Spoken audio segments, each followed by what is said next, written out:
Scott Boda here with Steeda Autosports to talk to you about S197 Mustangs. Now, what is an S197 Mustang? Well, it's the Mustangs from 2005 through 2014. And it was one of the first full chassis Mustangs that Ford ever produced. In fact, the Fox body is the same chassis from a 79 to a 2004 Mustang. The biggest difference with that S197 is, like I said, it's got a full chassis. You've got a continuous frame rail running along the bottom side of that Mustang. Fox bodies, you didn't. You had a unibody. They were known for twisting and flexing. Frame rail connectors, one of the first things you put on a Fox. S197, totally different. In fact, it's one of the things that kind of started to make the Mustang a world car. It could handle a lot better. It had a 3-link rear suspension, a whole revised front suspension that was very similar to a BMW M3, but it made the car handle a lot better. Now, these are plentiful. You can find them anywhere on the internet. Let's say you want to pick one up.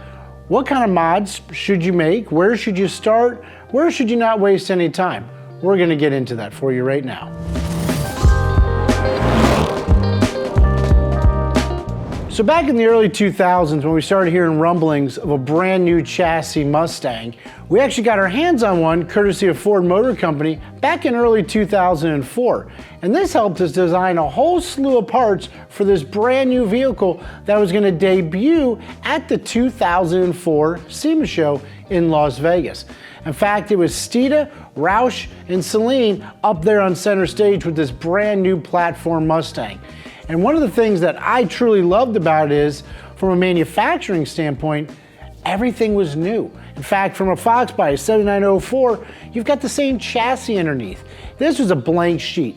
Absolutely nothing carried over to this new platform, and being a manufacturer like us here at Steeda, we loved it. It meant all new parts for this really, really exciting new platform. So let's say you're looking for one of these S197s. Like I said, Steeda's been messing with these since 2004. One of the first things I always like to start with is a high flow exhaust system. You want to make your car your own, right? You want to make it unique. Well, anybody that knows Mustangs, the 3-valve motor found in the 05 through 2010 Mustang is one of the best sounding exhausts on the planet.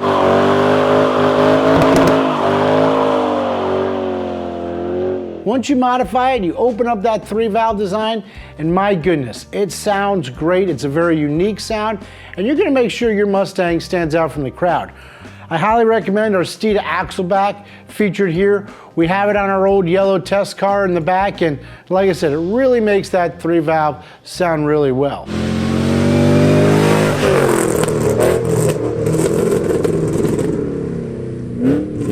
Next up, I'd suggest lowering these cars. Cars come a lot more aggressive from the factory nowadays. They fill up the fender wells. I mean, shoot, I remember when 16s were an option on a Fox body. But you really need to go 18 inches or larger on these S197s. It really just fills up the wheel well. 20-inch wheels look outstanding. Let's say you see a new S550 or 650 and it's like, those wheels look really good. The beauty of it is all those wheels will fit your S197 absolutely perfect.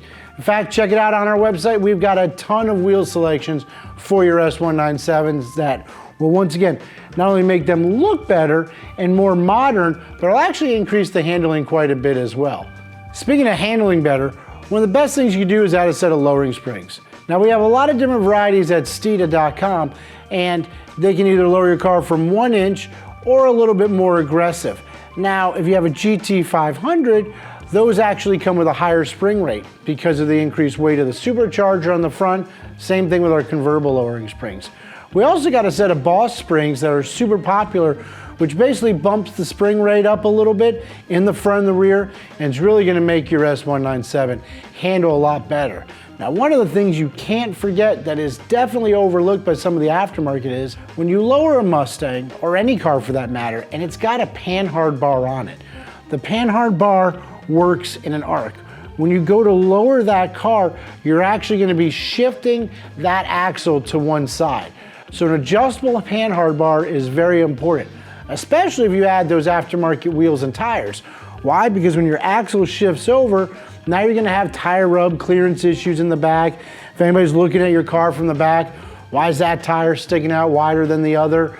So an adjustable panhard bar will help get that rear end square underneath your Mustang and make sure not only is it handling better, but it's riding down the road properly as well. The other thing that's often commonly reported with the S197s is an increase in bump steer, especially if you lower it more than 1 inch, which is what we suggest here at Steeda. Bump steer kit, simple install, no permanent modifications. In fact, you put it on there when you get your springs done. That way you don't have to get in alignment twice. Now obviously I've got some rear suspension components here.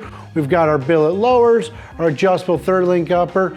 Basically anything you want to replace on your S197, you can find right here. Like I said, we've been working with them for a really, really long time. We've built several different race cars, and I truly believe it is what propelled the Ford Mustang into being a true sports car. Like I said, you've got the full chassis. That's why we don't make any frame rail connectors for them. They're kind of a waste on them. In fact, early on, we were told by the Ford engineers that you could take a Fox body Mustang, put a 10-point roll cage in it, and it still wouldn't be as stiff as that S197 is from the factory.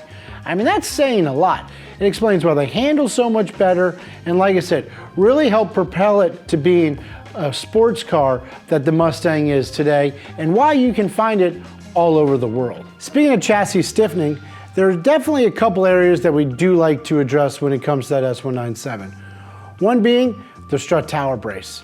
Doesn't matter how stiff the chassis is, when you've got those front springs pushing up on that strut tower, it is going to flex. So strut tower brace, then going to the rear of the car, our Steeda X brace. Now we have two different versions, one for inside the car and one for in the trunk. The inside of the car is just like the one found on the Boss Laguna Seca Mustang. The rear though was something that we developed because we thought it was more important to actually make the X brace tie into the rear shock towers. So by tying in the rear shock tower and then coming up to the top of the chassis, we found it did a lot more than the one located inside the passenger compartment. Although I'm not gonna lie, the one in the passenger compartment definitely looks cooler. So those are two areas, and then underneath the car, we talked about it being a full chassis car, where you technically have an outer and then kind of an inner frame rail in the back where your lower control arm is going to mount to. Similar to the Fox bodies, we came up with a 3-point torque box brace. What it does is tie together the inner and the outer frame rails and that lower control arm mount. Why? Well, because whenever you get on the gas or you're launching your car, what happens is the upper control arm is pulling while the lowers are pushing. That's what's actually pushing your car forward. So we like to reinforce that area with our 3-point torque box brace. And like I said, it does make wonders, makes driving your car better. It goes over railroad tracks better, speed bumps better, you name it. But those are just a couple things we like to touch on. Now, something everybody loves, more horsepower. What can we do to make more horsepower? Well, starting with the 3 valves, one of the easiest things to do is a high flow air intake system. It comes with a washable, reusable filter, velocity stack. What that's going to do is help increase the velocity of the air coming into that 3 valve. Anytime you speed up the air, you're going to make more horsepower. Now remember, these cold air kits are available not only for the GTs, but for the V6 consumers as well. Because let's face it, a Mustang's a Mustang, you're going to want to make it your own, and you're going to want to make more power at the end of the day. So we do have these cold air intakes with the velocity stacks available for your V6 Mustang. We also have our patented charge motion plates, which actually is just a complete replacement and increases airflow to each cylinder by 11%. Of course, we had mentioned exhaust. That's going to help your horsepower as well. And we also have underdrive pulleys. So with the underdrive pulleys, what they're doing is they're freeing up horsepower for that motor because you simply don't have to turn all your accessories as fast. Now we have a 2-piece kit for the 3-valve motor, which is that crank pulley and your water pump pulley. Now you might ask, well, why don't you have an alternator pulley like all the previous models? Well, we don't have an alternator pulley because Ford actually went to a clutch style alternator in 2005. So therefore, when you stand on that gas, it'll actually slip that clutch and not rob you of horsepower. Similar to your AC. You ever have your AC on and you just floor your car? Maybe you got to merge into traffic. Maybe somebody's trying to run you down in Mexico. And you realize that your AC gets hot. Same thing, it disengages the clutch assembly because it's saying you need maximum power to merge onto the highway or the interstate. Similar with the clutch assembly on the alternator for the S197. That's why it's only a two-piece kit. Now let's say you have an 11 and 14 Mustang and you're blessed with that Coyote motor. Let's face it, that is an awesome, awesome motor. In fact, it completely changed the Mustang game from 11 to current day. Everybody wanted that 5-liter back. They wanted that 5.0 on their fender, and Ford did a remarkable job. With that Coyote, I sometimes refer to it as like a V8 Honda because it's got the VTEC, it's got the variable cam technology. And it was an absolute game changer for the Coyote motor starting in 2011. Why? Because variable cam timing allows you to make good low-end torque, and then they're gonna retard the cams to give you that high top-end horsepower. If you ever floored a Coyote, you realize it changes sounds or pitches once you get above 4,000 RPMs as that cam starts moving to make sure that that thing screams up to 7,500 RPMs. So the Coyote, while it came with a lot more horsepower than the 3-valve, there's actually stuff you can do to that as well. Similar mods, cold air intakes, exhaust, anything you can do to get that air in and out of that motor as quickly as possible, you're gonna just make more power. The cold air, the exhaust, and tuning. Any 05 through 2014, you can add a custom tune that's not only gonna increase performance, but you're gonna get better gas mileage as well. And let's face it, that's something everybody wants. More power, less fuel, more smiles, right? So custom tune, cold air intakes, high flow exhaust, and you could really transform these cars to make it your own. So speaking of making these cars your own, one of the easiest ways to do it is simple exterior mods. You got everything from window louvers to double cowl hoods that we sell. Even Cervini sells a Cobra R hood. Looks phenomenal on these S197s. I prefer our Steeda rear race wing in the back. I think it really streamlines the car and goes a lot with those retro body lines that you'll find. Also, don't forget we had mentioned earlier, wheels. You gotta fill up those fenders. There's a lot of room on those S197s, just screaming for a bigger wheel and tire package. So whether you've had one of these S197s for a long time, or you're looking to pick one up and try to make it your own, there's a ton of different things you can do to these cars. In fact, I really like them because early on when Steeda first relocated to Valdosta, Georgia, our friend John Moore, who's an engineer in the GT500 program, he had his competition orange 2007 Mustang that he wanted to send down from cold Michigan for the wintertime for us to simply go through it. And I absolutely fell in love with the car.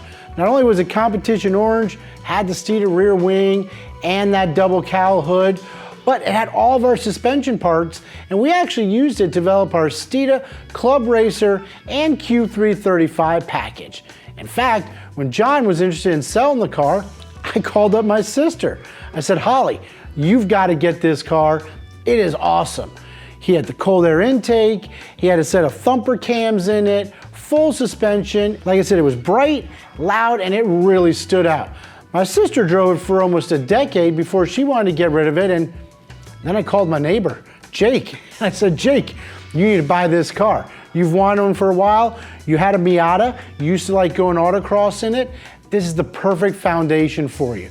So he picked it up, and now I'm happy to say that that Mustang's traveled all over the country as Jake and his wife Kendra serve in the United States Air Force, but we've kind of kept it in the family. In fact, our red Q500 featured in this video, longtime friend John Roskus, he purchased that from us. Like I said, they're an awesome car. I think it was really when Ford turned the page on the Mustang to not only becoming a world car, but becoming a true American sports car and something that hopefully we never have to live without. So, if you like what you saw, leave a comment below. If you have any questions, please feel free to comment or reach out to anybody here on our talented staff because, like I said, we love these S197s and we're gonna help steer you in the right direction. Hit like, comment, subscribe. Follow us on our Facebook, TikTok, YouTube, Instagram. Remember the most important thing, Steeda, where speed matters.